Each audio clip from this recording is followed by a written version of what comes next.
Great. So today we're going to have a look at what dementia design principles are, a quick look at design guides and assessment tools explained, a couple of good resources to refer to. We're going to look at why the environment's so important to people with dementia, touching on environmental press theory, the brain and the environment, vision loss and hearing loss, and dementia design principles applied. That's the bit you really want to know.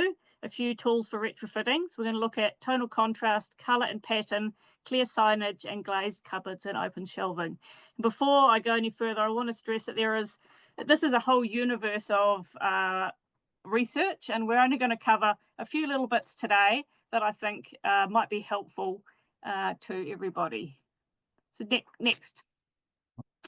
The development of dementia design principles has been informed by a growing body of research focused on understanding the needs and challenges faced by individuals living with dementia. Researchers have conducted studies to identify the most effective design strategies and principles to create environments that are supportive and safe for people with dementia. Some key areas of research that have informed dementia design principles include environmental psychology, wayfinding and navigation, safety and security, person-centered design, sensory design, and participatory design. Next. The World Alzheimer Report 2020 is titled Design, Dignity, Dementia, Dementia-Related Design in the Built Environment. This is a 2-volume resource of immense value. This document has very helpfully compared 10 key books and 20 key articles on dementia design research, and from this developed a framework for turning theory into practice. The framework utilises Fleming's 10 dementia design principles, the most salient one being design in response to the vision for the way of life. Next. So, design guides and assessment tools. I think it's helpful to understand the difference between them. Design guides provide overarching principles and recommendations for creating dementia-friendly environments, whereas environment assessment tools offer a structured approach to evaluating existing environments and identifying areas for improvement. Together, they support the design, assessment, and ongoing improvement of environments that promote the well-being and quality of life of individuals living with dementia. Next. Fleming and Bennett are pretty well known, and you may have stumbled across them already. They are an environmental psychologist, that's Richard Fleming, and Kirsty Bennett's an architect, and they've developed 10 design principles and built them into a comprehensive design guide and assessment tool. So this is one of the resources you can look at. The 10 principles are unobtrusively reduce risks, provide a human scale, allow people to see and be seen, reduce unhelpful stimulation, optimize helpful stimulation, support movement and engagement. Next.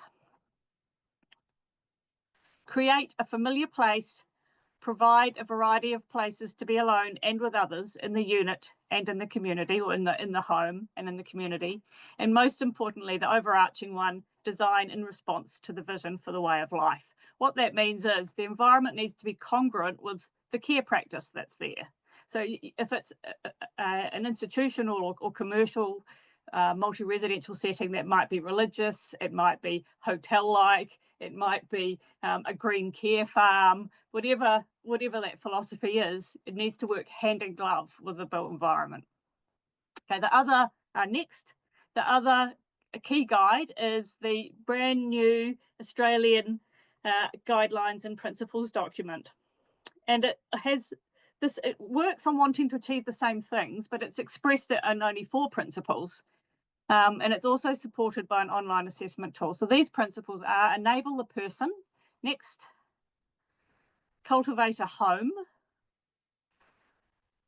next, access the outdoors and connect with community. And great. And I have done a little comparison of them. They both emphasise creating home-like environments with small household models. The national guidelines in Australia incorporate recent learnings around COVID-19, and both stress the importance of personalisation, safety and connection to nature. I think they're both helpful and have their place, but the national guidelines are probably a little bit more accessible. Next. So why is the environment so important for people with dementia? Next. Lawton's environmental press theory, also called the competence press model or ecological model, was developed by Powell and Nahimov in the 1970s. The theory examines the relationship between older adults and their environment, focusing on how environmental demands or press interact with an individual's capabilities or competence. Key aspects of the theory include the balance between environmental press and personal competence determines adaptation and well-being. So your environment has to match your own personal demands and challenges. When the environmental demands are too low relative to capabilities, this can lead to boredom and skill atrophy. Optimal functioning occurs in a comfort zone where operational challenges match but slightly stretch an individual's abilities. This theory has been particularly influential in designing environments for older adults and people with disabilities, helping to create spaces that provide the right level of support without being overly restrictive or challenging. The model helps explain why the same environment can affect different individuals differently based on their varying levels of physical, cognitive, and psychological competence. And if Caroline Bartle was here, she'd explain that to you all beautifully. Next slide, please. So the social model of care.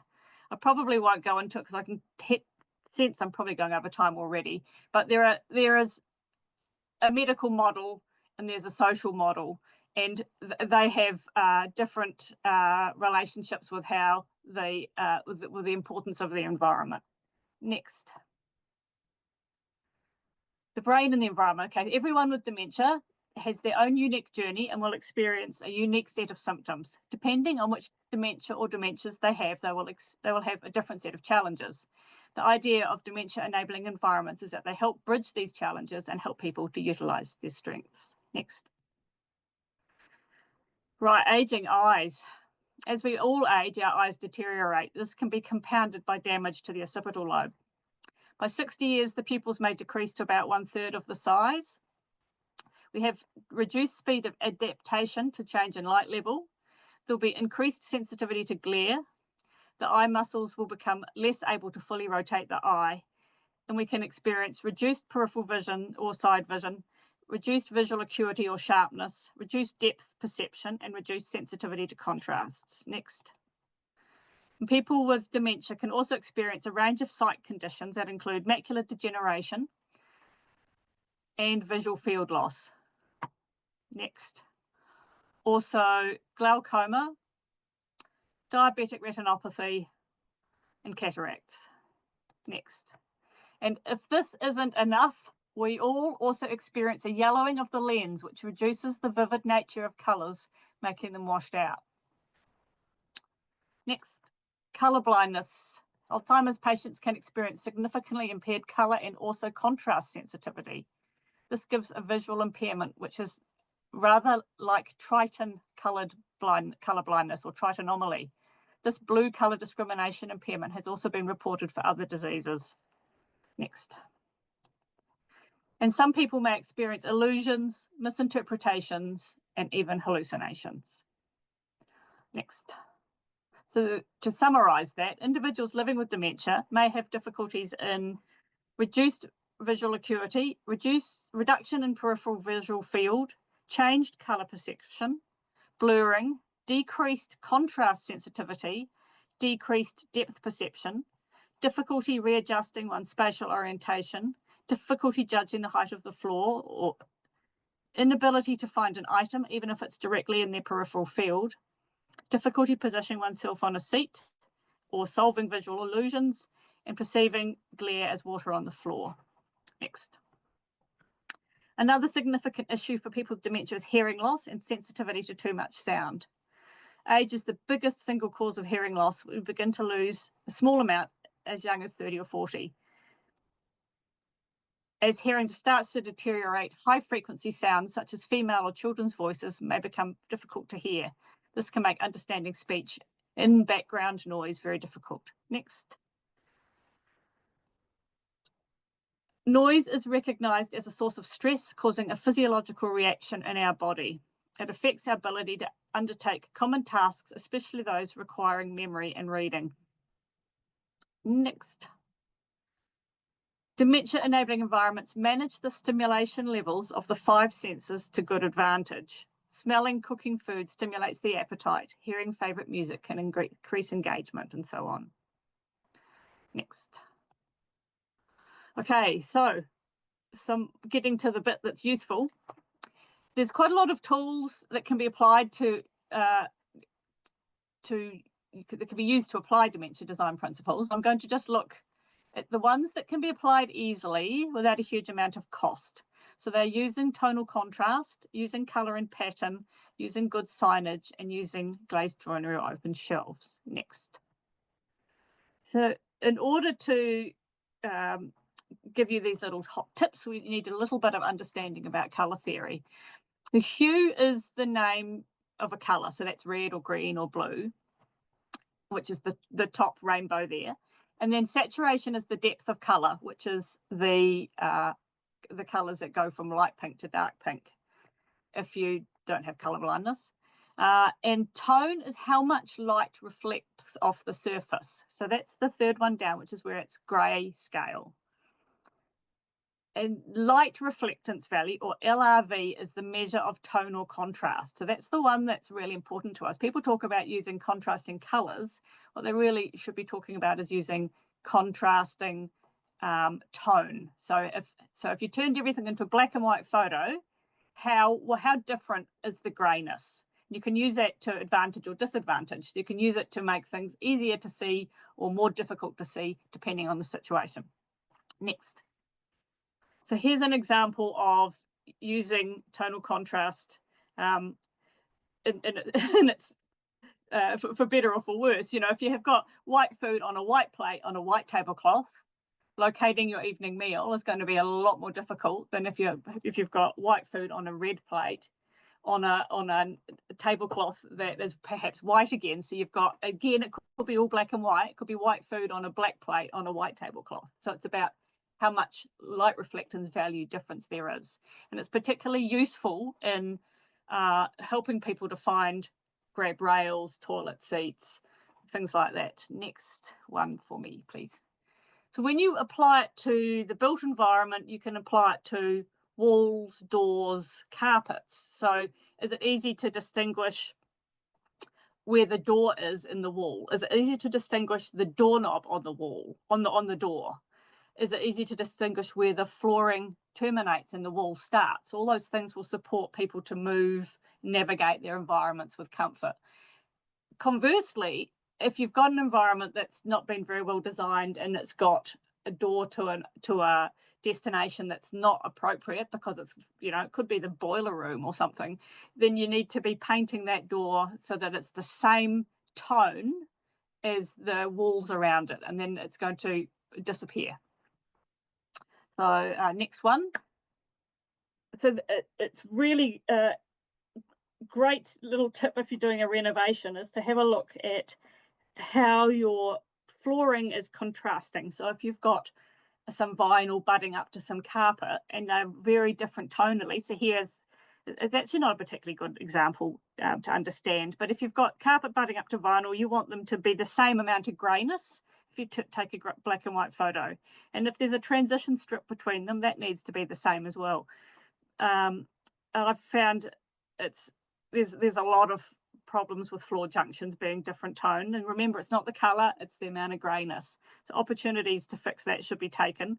There is a little tool you can use, but most products will actually, if you ask the supplier, they can give you a light reflectance value. The difference between them needs to be less than 10% in order to make it an imperceptible difference. Next one. So this is a real problem for a lot of people, that they perceive black doormats or dark doormats as holes in the floor. So that might be a barrier to going out to the garden, for example, going out the front door. I guess you could use it as a tool to potentially stop people from going into an unsafe environment. Again, you know, you want to be careful. You're not using restrictive practices, but if it's been poorly designed and you need to modify it somehow, if you've got a person who's particularly responsive to tonal contrast, you can use things like black mats or painting black lines on the floor as a deterrent to unsafe environments. And next, tonal contrast can be really helpful on seating. That photo there with the little pink post-it note on it is to help the person identify the middle of the seat. It needs to, the seat needs to contrast with the floor. So if you've got dark carpet, have a light seat, or and vice versa. And some places I've been in, they've even contrasted the arms of the armchair with the seat, so that you can see where the places are to rest your hands as you lower yourself down. Next, right, colour psychology.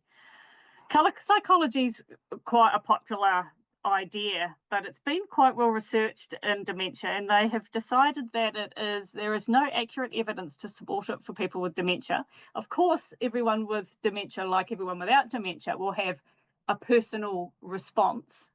They'll associate colours with certain moods and feelings, and it will give them pleasure and displeasure. But there's no kind of universal theories to apply. So they recommend stay away from it if you're using it as an underlying principle. What you should be looking at is if you're able to individualise, then just make it relevant to that person rather than something that you've got out of a book. Next. One way you can use colour, I think that's worthwhile considering, is to use colour to make a journey. A lot of institutions have, those endless corridors that are indistinguished from each other, and I think it's a nice idea to look at how you might theme corridors so they're differently. So the experience, that very internal experience of walking through a premises, just for your daily routine, you get up from your room, you walk down the corridor, and then you end up in the lounge. Is that all brown? Is that all beige? Is it all, off-white? Or is the corridor blue and the lounge green? And a sense of just mixing it up so that it is more enriched, I suppose, more opportunities for joy and for being able to distinguish between places. If you could go to the next slide. They have looked at what colours people with dementia like, and if we take the psychological part out of it, generally people with dementia seem to prefer paler colours because they're very strong saturation, so the dark red as opposed to the light pink. They can find them distressing, particularly if there's too many of them. It just becomes it's just a sensory overload. So they recommend using a pastel suite, but you can pick out destinations. Like it might be important to be able to know where the living room is, which is the lounge door in a corridor full of bedroom doors. So that could actually be painted out in a strongly saturated colour, and then that one down the bottom that you see, it's yellow. So you need to use really strongly saturated colours for wayfinding, and make sure they're distinct, so that all the toilets might all have a hot pink door, but you wouldn't use hot pink for anything else, so that association is simplified for people. They don't have to double guess and go, the garden door's hot pink as well, is the toilet in there or not? Right, next please. And this is a little quote from my colleague Emily Ong, who lives with dementia in Singapore, and she's also reiterated the desire for pastel colours and for subtle pattern. Next, and this one is a quote from Martin Robertson, who's a colleague of mine as well, on one of my networks, and he has PCA, which is a posterior cortical atrophy, which really affects his vision, and he says that I forget why, but something to do with he feels that he's in a position to be able to communicate what that experience is like, because he has often those symptoms occur later in someone's dementia journey, and he's got it quite early, but he's still very articulate, so he's able to he's able to give good feedback about how colour and pattern work for him, which has been helpful. Next slide. Right, some key recommendations. Use differently designed or different coloured furniture, different colour schemes, or different wallpaper so that every place is distinguishable from the others. Avoid the use of brightly coloured or high saturation objects if they're not being used as navigational aids. Do use them as navigation aids, but do not repeat those colours for other things, otherwise that may cause confusion. Do create a journey through the building by painting the corridors and rooms different colours, and use less saturated colours for large areas of wall. Next, wallpaper, something that I get a lot of questions about. Don't use wallpaper that's highly saturated in colour. Don't use repetitive patterns with a high level of contrast. So, for example, a striped wallpaper that was black and white stripes. You can achieve more nuance with if you go for the same LRV. So you might have pale pink and pale yellow stripes, and you will have created something homely, something domestic, but it won't have the contrast which might cause confusion or overstimulation. Don't use hyper-realistic design. Use a painterly one, because you don't want people to be thinking perhaps that's a vase of flowers to smell or a bee to pick off the wallpaper. Don't use densely patterned wallpaper without negative space. And don't use wallpaper that has many colours in it. So stick to a more limited colour range. Next, please. Tips and tricks. This is a good one. So you can use that idea of painting one wall with a slightly darker tone to increase the sense of three-dimensionality of a room. If it's feeling a bit like a small box, if you paint one wall a little bit darker, it might make that wall seem a little bit further away or a little bit closer. You have to just play around with the effect you're trying to achieve. Curtains. Curtains can be difficult to open once they've been drawn and closed if you can't find the edge to grab, if it's a curtain that you use your hands to open and close rather than a mechanism. So if you use a highly contrasting strip of fabric where the curtains join in the middle, it's easy to distinguish which part of the curtain you need to grab if you want to open them. It's called a leading edge. And another way to add some colour and personality and life into your spaces is to use double-sided cushions and duvet covers. So if anyone's having trouble with them, you can just easily turn them over. Next, signage.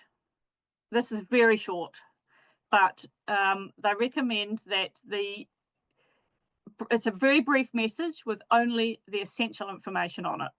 Use a sentence case. That means capital letters and lowercase letters like you would have in a sentence, because if it's all caps, it's harder to read. Make sure that it's the writing contrasts with the background, and make sure that there is a picture of what it's talking about. So in that case, you've got the word and the picture, and that when you place that on a wall, that it's not got the hand washing instructions next to it, or photos of the grandkids next to it, or both of those, because it becomes more difficult to concentrate, to focus in on the piece of information that's important. So when you place your signage, make sure it's alone and it's in a clear line of sight. Enabling kitchen engagement and independence. Sometimes it can be hard to put the dishes away or get the dishes out or make a cup of tea if you just don't know what cupboard they go in. To save the frustration of opening all of the top cupboards, if you put clear glazing in, it's an immediate visual cue to what's inside. You can do that with drawers as well.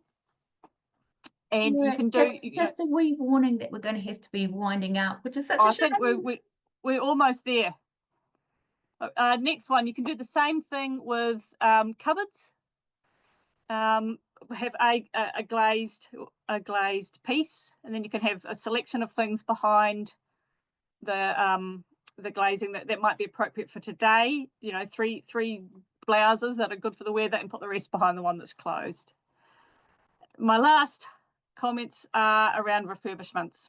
I've done a lot of refurbishments, and here's my hot tips. Get the phasing right so that occupancy can continue with minimal interruption. Minimize distress caused by noise and disruption. Put the residents first. That should really be at the top of the list. Keep all the stakeholders engaged all of the time, and make sure that the model of care is aligned with the environmental changes. Introduce training if necessary. Basically, make sure that you're designing for the vision for the way of life. Thank you. Hope it's been helpful.